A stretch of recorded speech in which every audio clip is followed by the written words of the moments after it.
Assalamualaikum warahmatullahi wabarakatuh. Innal hamdalillah nahmaduhu wa nasta'inu wa nastaghfiruh wa na'udzu billahi min shururi anfusina min sayyiati a'malina. May yahdihillahu fala mudhillalah wa may yudlil fala hadiyalah. Asyhadu an la ilaha illallah wahdahu la syarikalah wa asyhadu anna Muhammadan 'abduhu wa rasuluh. Ya ayyuhalladzina amanu taqullaha haqqa tuqatih wa la tamutunna illa wa antum muslimun. Ya ayyuhan nasu taqu rabbakumul ladzi khalaqakum min nafsin wahidah wa khalaqa minha zawjaha wa batha minhuma rijalan katsiran wa nisaa'a wattaqullaha alladzi tasaaluna bihi wal arham innallaha kana 'alaikum raqiba.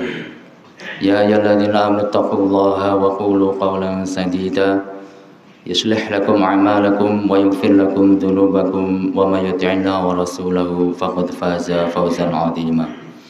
Allahumma shalli ala Muhammad wa ala ali Muhammad kama shallaita ala ali Ibrahim innaka Hamidum Majid. Wa barik ala Muhammad wa ala ali Muhammad kama barakta ala ali Ibrahim innaka Hamidum Majid. Wa ba'd. Jamaah yang dimuliakan Allah Subhanahu wa taala, alhamdulillah, kita panjatkan segala puji, pengagungan serta kecintaan untuk Allah Subhanahu wa taala, Zat yang Maha sempurna dan yang senantiasa menganugerahkan nikmat-nikmat yang tak terhingga kepada kita semuanya. Dan yang paling utama yaitu nikmat Islam, nikmat iman, nikmat Allah masih memudahkan kita untuk menjalankan ketaatan-ketaatan kepadanya. Di antaranya pada sore hari yang mulia ini, Allah SWT masih memberikan kesempatan pada kita untuk bersama-sama menjalankan sholat asar berjamaah.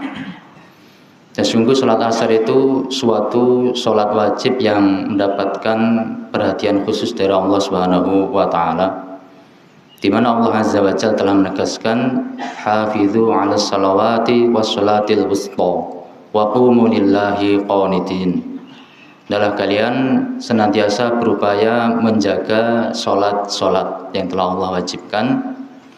Wassolatil wusta, lalu Allah sebutkan secara khusus perintah untuk menjaga sholat yang pertengahan. Sholat yang pertengahan ada beda pendapat di antara para ulama rahmatullahi alaihim ajmain, tapi yang rajih yakni yang dimaksudkan adalah sholat asar, yakni sholat asar. Ada perintah khusus dari Allah SWT untuk kita menjaga sholat asar. Apalagi tadi kita telah Allah berikan kesempatan untuk menjalankan sholat asar itu secara berjamaah. Mudah-mudahan kita mendapatkan pahala 25 kali lipat ataupun 27 kali lipat sebagaimana dalam hadis yang sahih riwayat Imam Bukhari dan Muslim dari sahabat yang mulia Abu Hurairah radhiyallahu ta'ala anhu ataupun Ibnu Umar radhiyallahu ta'ala anhuma. Lebih-lebih lagi setelah sholat asar ini Allah masih memberikan kesempatan dan kemudahan bagi kita untuk bersama-sama mempelajari Al-Quran dan Sunnahnya Rasulullah Sallallahu Alaihi Wasallam, untuk hadir di suatu majelis ilmu, belajar bersama Al-Quran dan As-Sunnah. Dan semoga dengan demikian kehadiran kita ini dan langkah kita menuju ke majelis-majelis ilmu, ke majelis-majelis sunnah, itu menjadi sebab kita dimudahkan langkah menuju ke dalam surganya Allah Subhanahu wa taala. Ya, sebagaimana dalam riwayat Imam Muslim, dalam Sahih Muslim, dari sahabat yang mulia Abu Hurairah radhiyallahu taala anhu, bahwasanya Rasulullah sallallahu alaihi wasallam bersabda, "Man salaka tariqan yaltamisu fihi ilma, sahalallahu bihi tariqan ilal jannah." Siapapun orangnya, laki-laki ataupun perempuan, dari suku manapun, dari bangsa manapun, jadi dari orang-orang yang beriman pada Allah SWT, siapapun dia yang telah menempuh suatu jalan, ya, jalan untuk mencari ilmu syar'i. Baik jalan itu dalam artian jalan yang fisik, dalam artian kita berjalan dari satu tempat untuk menuju ke majelis-majelis ilmu, lebih-lebih lagi yang diadakan di masjid-masjidnya Allah Subhanahu wa taala ataupun di tempat-tempat yang lain, ataupun jalan dalam artian cara, ya, cara apapun yang ditempuh untuk mencari ilmu. Nah, siapa yang menempuh demikian itu sahalallahu bi thariqan ilal jannah. Dengan sebab itu Allah akan mudahkan jalannya untuk menuju ke surganya Allah Subhanahu wa taala. Semoga kesempatan yang Allah berikan kepada kita untuk hadir di majelis ilmu, ke taklim sunnah, itu menjadi sebab kita semuanya dimudahkan jalan untuk masuk ke dalam surganya Allah Subhanahu wa taala. Jemaah yang dimuliakan Allah Subhanahu wa taala, untuk kesempatan kali ini insyaallah tema yang akan kita pelajari bersama atau kita murajaah bersama, yakni tentang kunci-kunci rizki, ya, kunci-kunci pembuka rizki, dan juga sekaligus kunci-kunci supaya rizki yang Allah anugerahkan kepada kita itu merupakan rizki yang berbarokah, yang diberkahi oleh Allah Subhanahu wa taala. Karena masalah barokah itu adalah suatu hal yang jauh lebih penting dibandingkan rizki itu sendiri, ya. Barokah itu jauh lebih penting dibandingkan rizki itu sendiri. Karena kita melihat fakta di lapangan, ketika seorang mendapatkan harta yang banyak misalkan, tapi harta yang banyak itu tidak diberkahi oleh Allah Subhanahu wa taala, maka dia tidak akan banyak memberikan manfaat bagi orang yang diberi harta yang banyak tersebut oleh Allah Subhanahu wa taala. Mungkin hartanya banyak, tapi harta itu dia dapatkan dengan cara yang tidak halal, dengan cara yang tidak diridhai oleh Allah Subhanahu wa taala. Dapatnya banyak, tapi karena caranya tidak diridhai oleh Allah Subhanahu wa taala, sehingga menjadi harta yang tidak diberkahi oleh Allah Subhanahu wa taala. Datang begitu cepat, tapi kemudian hilangnya juga begitu cepat. Ada yang karena sakit yang dideritanya, dirinya sakit ini, istrinya sakit itu, anaknya sakit ini, keluar masuk rumah sakit, sehingga harta yang begitu cepat dia dapatkan tapi tidak halal itu juga begitu cepatnya keluar, pergi, dan hilang dari dirinya. Atau harta yang banyak itu menjadi sebab dia justru semakin jauh dari Allah Subhanahu wa taala. Ini tanda bahwasanya harta itu tidak diberkahi oleh Allah Subhanahu wa taala. Harta yang berlimpah menjadikan dia terperdaya dengan kehidupan dunia ini, ya, kehidupan dunia ini.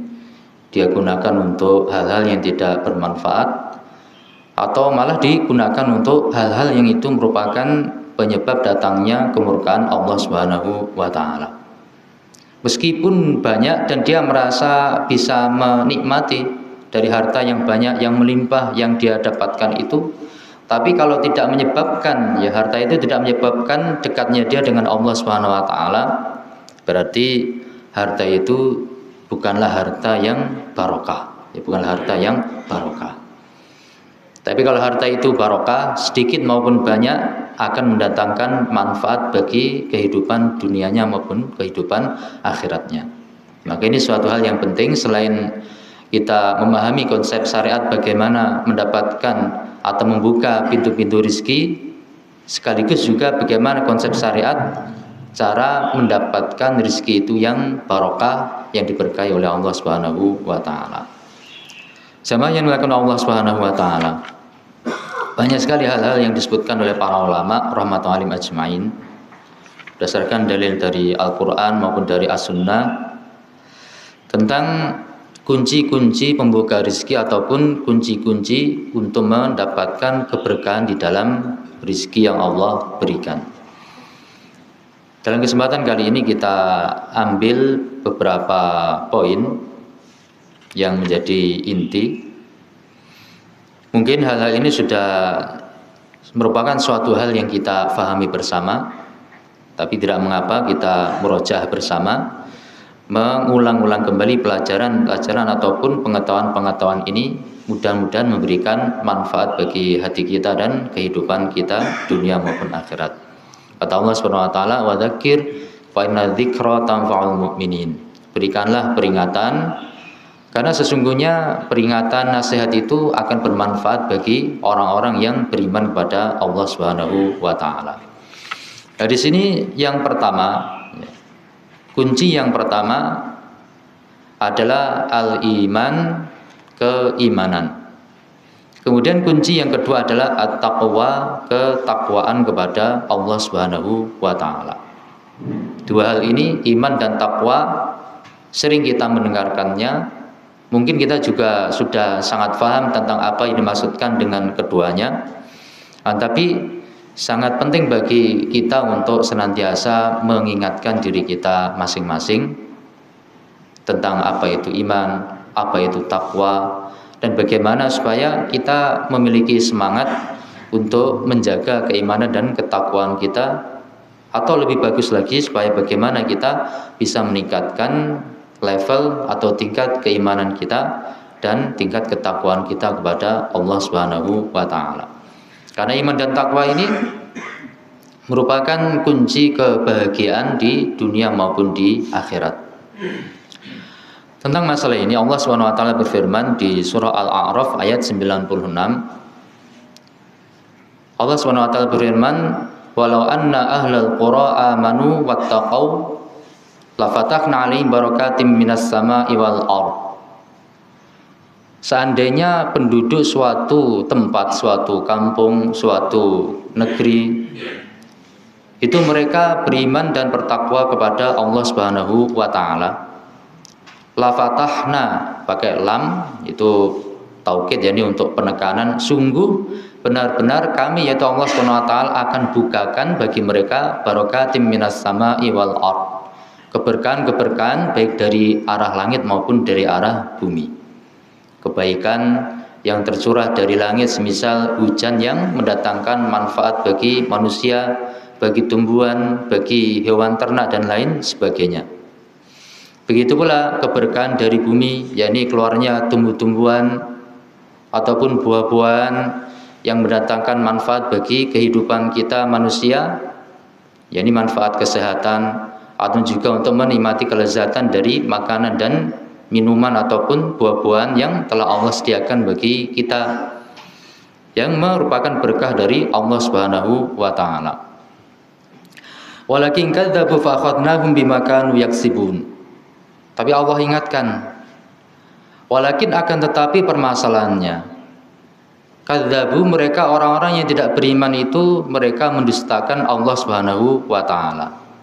Tidak mau beriman, tidak mau beriman dan bertakwa kepada Allah Subhanahu wa taala. Maka akibatnya apa? Fa akhadnahum, kami pun yaitu Allah Subhanahu wa taala menghukum mereka, menyiksa mereka, bima kanu yaksibun, itu semata-mata disebabkan apa yang mereka perbuat. Apa yang mereka perbuat. Ini dalam satu ayat Allah menyebutkan dua sisi. Sisi kebaikan dan sisi keburukan. Sisi kebaikannya, kalau penduduk suatu kampung itu beriman dan bertakwa kepada Allah Subhanahu wa taala, Allah akan bukakan pintu keberkahan baik dari langit maupun dari bumi. Allah curahkan keberkahan itu dari arah langit maupun dari arah bumi. Sisi keburukan, untuk mengingatkan kita semuanya, kalau seorang itu atau penduduk suatu negeri itu tidak mau beriman, tidak mau bertakwa kepada Allah Subhanahu wa taala, maka itu menjadi sebab datangnya iqab, datangnya hukuman, bala, musibah dari Allah Subhanahu wa taala. Maka ini suatu dalil yang menegaskan bahwasanya untuk terbukanya barokah baik dari langit maupun dari bumi, termasuk keberkahan rezeki yang Allah limpahkan kepada kita, salah satu intinya adalah dengan beriman dan bertakwa kepada Allah Subhanahu wa taala. Jamaah yang dimuliakan Allah Subhanahu wa taala, iman menurut ulama Ahlussunnah wal Jamaah itu cakupannya sangat luas. Intinya mencakup keyakinan dalam hati, ucapan dengan lisan, dan juga perbuatan dengan anggota tubuh. Keyakinan dalam hati meyakini berbagai hal yang telah Allah wajibkan bagi kita untuk meyakininya. Ucapan dengan lisan seperti azan, iqamah, bacaan-bacaan salat, tilawatul Quran, zikrullah, bersolawat, istighfar, dan lain sebagainya, memberikan nasihat dan lain sebagainya dari ucapan-ucapan yang diridhai oleh Allah Subhanahu wa taala. Perbuatan anggota tubuh, gerakan-gerakan sholat, ya. Kemudian juga langkah kita menuju ke masjid, ya, gerakan tangan kita untuk membantu saudara kita dan lain sebagainya, itu semuanya merupakan bentuk keimanan kepada Allah Subhanahu wa taala. Jadi sangat luas. Hanya saja yang menjadi paling inti dari keimanan itu adalah iman kepada Allah Subhanahu wa taala. Baik iman yang pertama tentang keberadaan Allah Subhanahu wa taala sebagai Rabb, ya, sebagai pencipta, penguasa dan pengatur segala sesuatu di alam semesta ini. Kemudian juga beriman bahasanya Allah SWT itu satu-satunya zat yang berhak untuk diibadahi. Kalau hanya Allah yang menciptakan, kalau hanya Allah yang menguasai alam semesta ini, kalau hanya Allah yang mengatur segala sesuatu di alam semesta ini, maka tentu selayaknya yang diibadahi, yang disembah hanyalah Allah Subhanahu wa taala. Begitu pula mengimani segala nama-nama dan sifat-sifatnya Allah Subhanahu wa taala yang telah Allah paparkan di dalam Al-Qur'an dan sunnahnya Rasulullah sallallahu alaihi wasallam. Jamaah yang dimuliakan Allah Subhanahu wa taala, dan termasuk bentuk keimanan kepada Allah Subhanahu wa taala adalah kita mengimani bahwasanya salah satu di antara Asmaul Husna, salah satu di antara nama-namanya Allah Subhanahu wa taala yang mencapai puncak kebagusan itu adalah nama Ar-Razzaq. Allah itu memiliki nama Ar-Razzaq. Maknanya Allah itu zat yang maha kaya, memiliki segala sesuatu yang ada di alam semesta, dan Allah yang maha memberikan rizki kepada seluruh para hamba-hambanya. Semua hamba pasti mendapatkan bagian rizkinya dari Allah Subhanahu wa taala. Rizki kita semuanya itu sudah ditanggung oleh Allah Subhanahu wa taala. Akan tapi tentu semuanya itu tergantung kepada hikmahnya Allah Subhanahu wa taala. Kebijakan dari Allah Subhanahu wa taala. Si A dikasih sekian, si B dikasih sekian, si C dikasih sekian, demikian seterusnya. Kadar berapa banyak Allah anugerahkan yakni harta itu kepada seseorang, ya tergantung kepada kebijakan Allah Subhanahu wa taala. Kadang-kadang Allah melapangkan rezekinya seseorang tertentu, dia lapangkan rizkinya. Tapi di waktu yang lain untuk orang tertentu tadi kemudian juga Allah sempitkan rizkinya. Itu banyak terjadi yang demikian itu. Ada orang yang awalnya ya dia memiliki harta yang sangat banyak, tapi kemudian terlibat dalam suatu permasalahan langsung jatuh bangkrut, ya, dari atas langsung jatuh ke bawah. Itu banyak terjadi di dalam kehidupan di alam dunia ini. Begitu pula sebaliknya, terkadang ada orang yang awalnya hartanya itu sangat sedikit, lalu Allah uji dia dengan apa? Diuji dengan Allah berikan, bukakan jalan, tiba-tiba dia mendapatkan harta yang banyak. Maka harta yang banyak itu ujian dari Allah Subhanahu wa taala, harta yang sedikit pun ujian dari Allah Subhanahu wa taala. Dengan harta yang banyak, apakah seorang itu mampu untuk bersyukur kepada Allah Subhanahu wa taala? Hatinya mengakui itu semuanya dari Allah, hatinya merasa cinta kepada Allah yang telah menganugerahkan harta tersebut, lisannya memuji-muji Allah Subhanahu wa taala atas nikmat-nikmat itu, kemudian dia manfaatkan harta yang Allah berikan padanya itu untuk hal-hal yang bermanfaat, hal-hal yang mendatangkan keridhaan dari Allah Subhanahu wa taala. Itu namanya bersyukur, ataukah tidak demikian? Jadi harta yang banyak juga ujian dari Allah Subhanahu wa taala. Begitu pula kesempitan rezeki, itu juga ujian dari Allah Subhanahu wa taala. Allah hendak menguji seorang hamba dengan disempitkan rezekinya, disempitkan kehidupan dunianya, diberikan ujian-ujian, hal-hal yang memberatkan bagi dirinya, tujuannya untuk mengetahui sejauh mana kadar kesabaran hamba itu ketika diuji oleh Allah Subhanahu wa taala. Maka kalau seorang itu betul-betul beriman kepada Allah Subhanahu wa taala, baik ujian kebaikan ataupun ujian keburukan, musibah, itu akan menjadi kebaikan bagi dirinya. Sebagaimana dalam riwayat Imam Muslim, Rasulullah SAW bersabda, ya, bahwasanya seorang muslim itu senantiasa berada pada kebaikan. Ajaban li amril mu'min, sungguh sangat mengherankan keadaannya orang yang beriman itu. Fa in amru kullahu khair, karena seluruh dan setiap perkaranya, keadaannya orang mukmin itu merupakan kebaikan. Fa in asabahu sarra'u syakara fa kana khairal lah. ketika dia ditimpa oleh kebaikan atau mendapatkan kebaikan, hal-hal yang menyenangkan bagi dirinya, syakara, maka dia bersyukur kepada Allah Subhanahu wa taala. Syukurnya dia itu merupakan kebaikan. Wa in asabathu dharra'u sabara fakana khairan lah. Sebaliknya ketika ditimpa oleh madarat, mara bahaya, musibah, kesempitan hidup, ya, ujian-ujian dalam kehidupan ini, sabara, maka dia bersabar. Nah, kesabarannya itu juga merupakan kebaikan bagi dirinya. Nah, demikian ini tidak ada bagi orang-orang yang tidak beriman kepada Allah Subhanahu wa taala. Nah, maka yang berikan rezeki hanyalah Allah Subhanahu wa taala. Allah itu Ar-Razzaq, zat yang memberikan rezeki kepada seluruh hamba-hambanya. Jemaah yang dilakukan oleh Allah Subhanahu wa taala. Itu yang pertama, yaitu tentang keimanan. Kemudian yang kedua yaitu tentang ketakwaan, takwa kepada Allah Subhanahu wa taala. Takwa itu kalau definisi sederhananya adalah menjalankan ketaatan kepada Allah Subhanahu wa taala, menjalankan perintah-perintahnya dan menjauhi segala larangan-larangan Allah Subhanahu wa taala. Itu namanya takwa. Seorang kalau bertakwa, kalau dia takut kepada Allah Subhanahu wa taala, niscaya dia akan berupaya menjalankan perintahnya Allah dengan semaksimal kemampuannya. Kalau dia benar-benar takut pada Allah Subhanahu wa taala, dia akan berupaya untuk menjauhi hal-hal yang dilarang oleh Allah Subhanahu wa taala. Maka takwa ini merupakan salah satu kunci rizki. Ya, takwa merupakan salah satu kunci rizki. Menjalankan ketaatan sekaligus menjauhi maksiat itu salah satu kunci rizki dan juga kunci keberkahan pada rizki yang Allah anugerahkan kepada seorang hamba. Sebagaimana dalam ayat yang telah kita sebutkan pada poin keimanan tadi. Tambah lagi ayat yang lain, Allah SWT berfirman di surah At-Talaq ayat 2 dan 3, "Wa may yattaqillaha yaj'al lahu makhraja wa yarzuquhu min haitsu la yahtasib."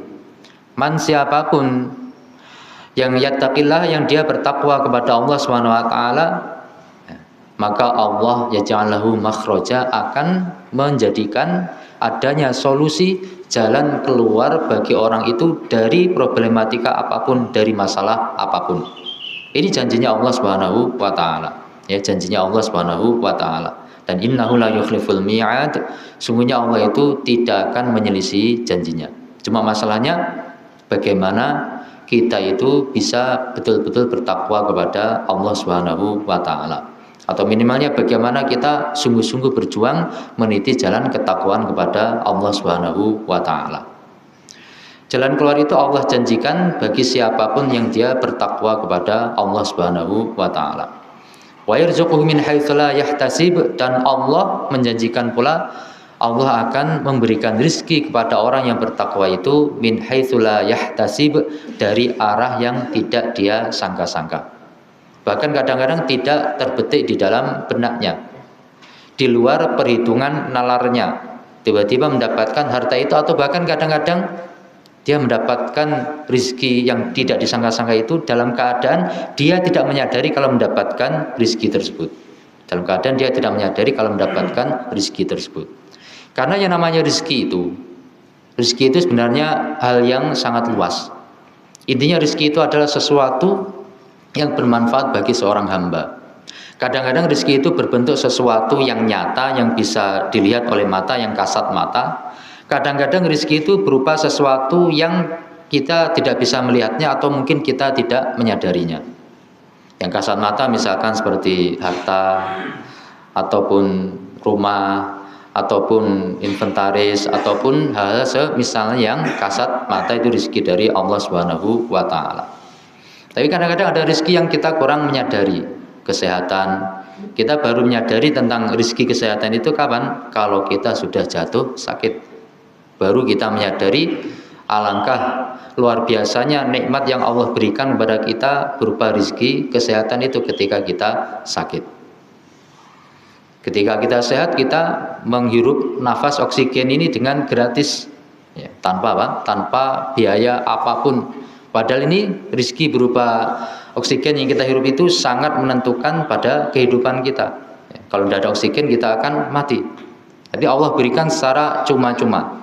Nah, kemarin ketika wabah yang yang terjadi pada beberapa tahun yang lalu, berapa banyak orang yang kemudian mengeluarkan biaya yang tidak sedikit untuk Untuk beli oksigen, Ataupun juga buang air kecil, buang air besar, itu suatu rizki yang kadang kita tidak menyadari tentang hal tersebut. Baru terasa ketika Allah hentikan rizki tersebut. Tidak bisa buang air kecil, jadi keluar biaya yang banyak untuk bisa memperbaiki hal tersebut. Tidak bisa buang air besar juga jadi masalah yang besar. Nah, ini kadang-kadang rizki yang kita tidak menyadarinya. Atau rizki bisa pula berupa kita terhindar dari suatu kecelakaan di jalan raya, kecelakaan di jalan raya. Dan itu suatu hal yang sering terjadi. Kadang-kadang secara hitungan matematisnya, mestinya kita mengalami suatu kecelakaan tersebut. Kita dalam kecepatan yang tinggi, 130 km per jam misalkan, tiba-tiba ada orang nyebrang, kita sudah banting setir. Mestinya dengan banting setir itu mungkin kita seharusnya jatuh, tapi ternyata kita masih bisa mengendalikan kendaraan kita selamat dari kecelakaan. Hanya jarak sedikit misalkan, 1 cm saja, itu sudah ternyata kita terselamatkan dari kecelakaan maut. Jadi kadang-kadang tidak terasa, tidak kita sadari hal-hal yang demikian itu. Jemaah yang dimulakan oleh Allah Subhanahu wa taala. Maka ini masalah takwa suatu hal yang sangat penting. Disebutkan dalam sebuah hadis yang sahih riwayat Imam Ahmad bin Hanbal rahimahullah taala dari seorang sahabat radhiyallahu taala anhu. Ini orang Badui, jadi orang pedalaman. Ringkas cerita, dia itu dipegang tangannya oleh Rasulullah Shallallahu Alaihi Wasallam. Lalu diajari tentang beberapa hal kepada orang tersebut. Di antara yang diajarkan oleh Rasulullah Shallallahu Alaihi Wasallam, beliau bersabda, Innaka lan tada' syai'an ittiqa'allahi. Sesungguhnya tidaklah engkau meninggalkan suatu perkara karena takwa, karena takut kepada Allah Subhanahu wa taala. Suatu perkara yang buruk, suatu kemaksiatan atau semisalnya, engkau meninggalkannya karena takut kepada Allah Subhanahu wa taala, karena bertakwa kepadanya azza wa jal, illa a'taka Allahu khairam min. Kecuali pastilah Allah akan memberimu sesuatu ganti yang lebih baik dibandingkan hal tersebut. Ini janjinya Rasulullah Sallallahu Alaihi Wasallam. Kalau seorang hamba itu meninggalkan suatu kemaksiatan, ataupun misalkan suatu cara mendapatkan rezeki yang tidak halal itu dia tinggalkan, ini sekedar contoh, dan masuk hal yang lainnya, dia tinggalkan segala macam kemaksiatan, niscaya Allah akan berikan kepadanya ganti sesuatu yang lebih baik dibandingkan hal yang dia tinggalkan tersebut. Semisal tentang masalah perkara riba.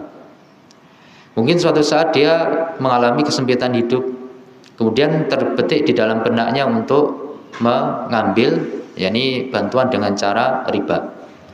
Tapi kemudian dia terpikir, riba ini suatu hal yang diperangi oleh Allah SWT dan diperangi oleh Rasulullah Sallallahu Alaihi Wasallam. Maka dia berhenti, tidak jadi mengambil dengan cara yang riba tersebut. Lalu dia cari cara yang lain yang itu masih dihalalkan oleh Allah Subhanahu wa taala. Maka dengan demikian itu harapannya itu akan mendatangkan kebaikan bagi dirinya, akan diganti dengan hal yang lebih baik, Dan banyak dari teman-teman kita, mereka meninggalkan kehidupannya yang tersangkut dengan masalah riba. Alhamdulillah akhirnya Allah beri kemudahan dan kebaikan di dalam kehidupannya, kehidupannya. Jamaah yang dimulakan oleh Allah Subhanahu wa taala. Jadi yang kedua masalah ketakwaan.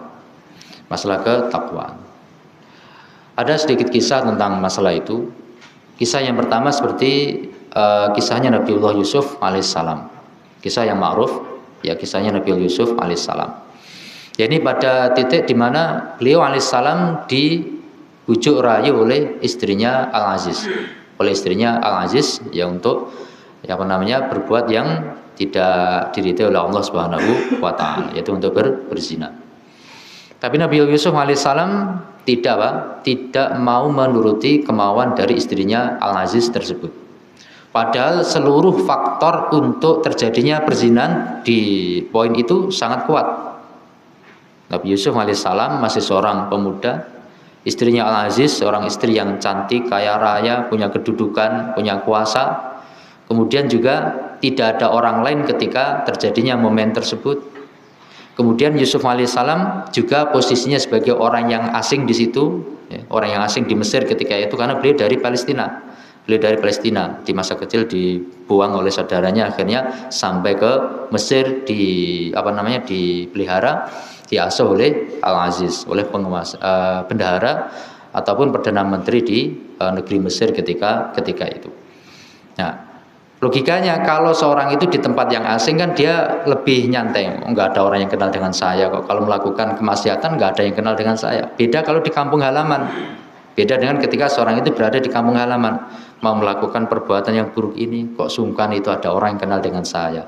Mau melakukan ini, oh sungkan, ini tetangga-tetangga saya ada lewat di sini atau misalnya. Ini tidak ada ketika itu pada Nabiullah Yusuf alaihissalam.